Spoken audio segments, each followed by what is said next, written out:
Hello, welcome to the second video of this masterclass, How to Bring Joy and Passion in Your Work and Life. This is Rani here, and I'm a mental health coach and a holistic psychiatrist. Now, in video one, I talked about what's the nature of our experiences. I talked about three different ways that we can try to deal with our negative emotions. We can either try to distract them, fix them, or try to understand them. And I said why it's so important, it's crucial that we really understand the nature of our experiences so that we don't get scared of them, so that we are not fearful of them. In this one, I wanted to talk about three different ways that you can change a state of mind or state of being. Be bold, be authentic, be you. If we really want to up our game, no matter where, what we do, who we are, what our roles are. Say you're a professional and you want to up your game about, feeling joy and passion in your life, and you want to leave behind the stress and anxiety, you will need to up your game. So that's something I wanted to say right in the beginning. There are lots of experts teaching you how to, deal with your stress and anxiety, how to be a better coach or a better parent and a better professional. And there are not many people who are talking about showing up as you, showing up as real. And I wanted to be my own example in this video series. And I know that when I feel joy, I'm being me. There's something very freeing about being me and being vulnerable, being visible. And the passion comes with that. So I'm very excited to share what I have to share with you.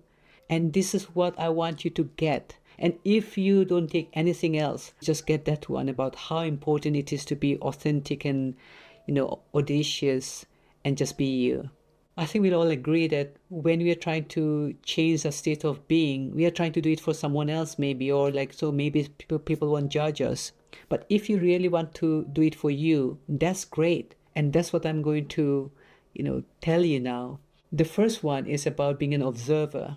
When we have a lot of thinking going on for us and we are caught up in our thinking, we are stressed and we are overwhelmed, or we are thinking, oh, how do I speak to this person, or how do I get my next client, or, how do I speak to my boss about my pay rise, or whatever it is, we are listening to the noise in our head. And the first thing about shifting our state of being would be to distance ourselves and be an observer.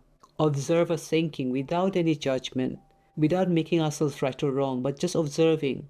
So I would say be a neutral observer and just pause and see what's going on for you. That might be the greatest thing you do, greatest gift for yourself. When we notice that something very powerful happens, we are not so attached to those thoughts. And so what happens?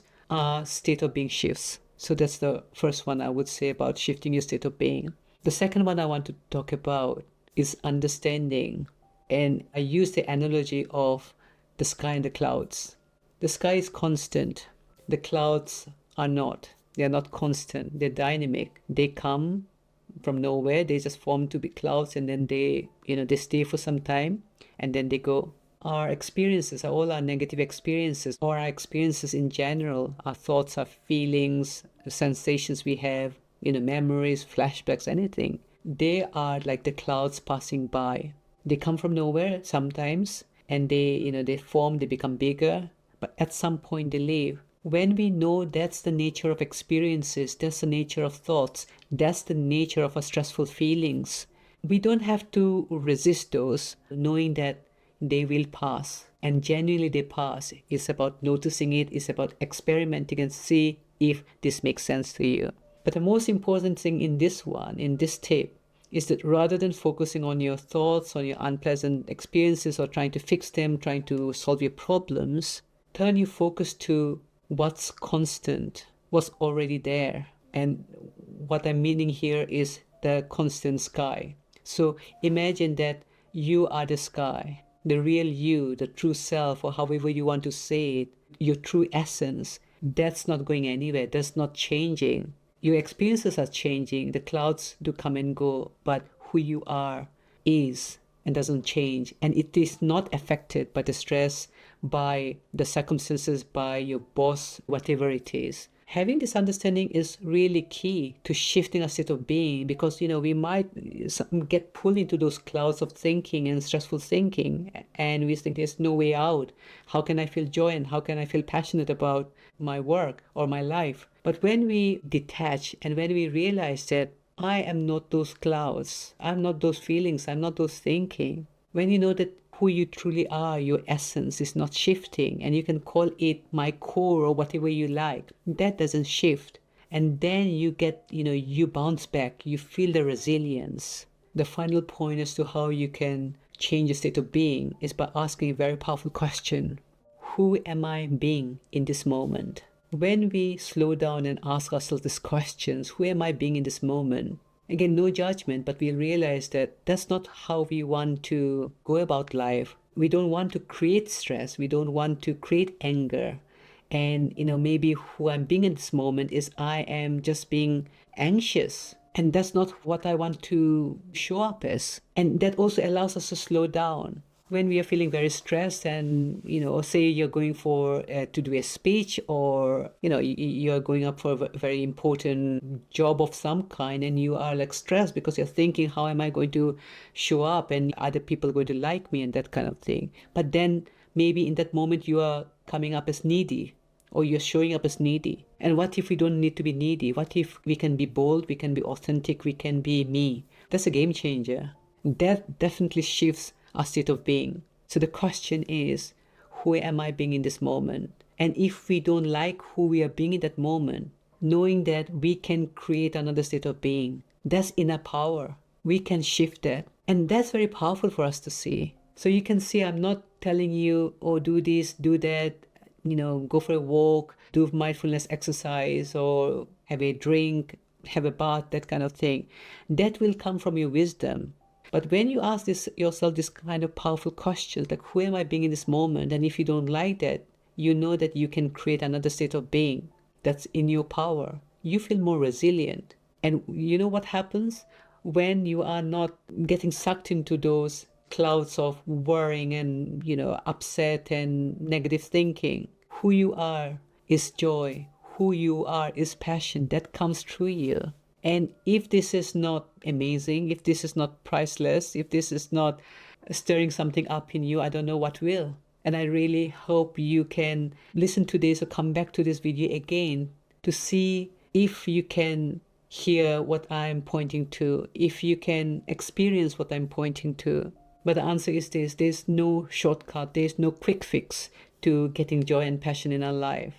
There's no, you do this after this and then your life will be joyful and you'll be passionate. There are, people will say that, but in my view, if it's not coming from a deeper place of knowing you, knowing your true self, knowing how, the mind works, it's not going to last long, and then you'll be looking for the next thing. Finally, I want to mention someone called Steve Hardison, who is very widely known as the ultimate coach. And I love these lines by him. He says, thought is a seed of being. Being is a seed of doing. And doing is a seed of having. So thought is a seed of being. What does it mean? It means that our thoughts create a reality. And if we have got like empowering thoughts, obviously, we'll be a different state of being, and from that place we'll be doing things differently, and also we will be achieving like what we want to achieve, and ultimately it might be joy and passion. And I would say, rather than just saying thought, an inquiring mind will generate an insightful thought. So when we inquire and when we really pause and notice, it will generate a thought which is insightful, and we might call it insight. And when we have that aha moment, we will be showing up differently. We'll be like, our being will be different. Our state of being will be different. What we do and how we go about things will be different, because we'll be authentic. We will not be thinking about whether people like me, whether people are enjoying me, whether people are getting it or not. You just serve. You are just going to show up as you and do your best to serve. And from that place, you feel joy. From that place, you feel passion. So I hope this makes sense to you. So in summary, what we have covered in this second video: be bold, be audacious, be you. I'm using those words interchangeably, but you get the gist. And of course, if you want to change the state of being and be more powerful in who you are being, then the 3 points that I said is definitely something that would be useful for you. And we do have a final video, and in that final video, I will talk about trust, because the question that might pop up for you is that, okay, Rani, great video. Okay, now, I'm thinking about what you said. How can I trust? How can I really trust that if I show up bold, if I show up audacious, if I show up being me, that I will really have joy and passion in my life? How can I really trust that? So that's what we are going to talk about in video number 3. So I hope you'll join me for that. If you enjoyed this video, or if you got an insight out of watching this video, I would love to know. I would like to support you in your quest to have more joy and passion in life. And if you think someone else is going to benefit from it, please share. Thank you for watching, and I'll see you next time.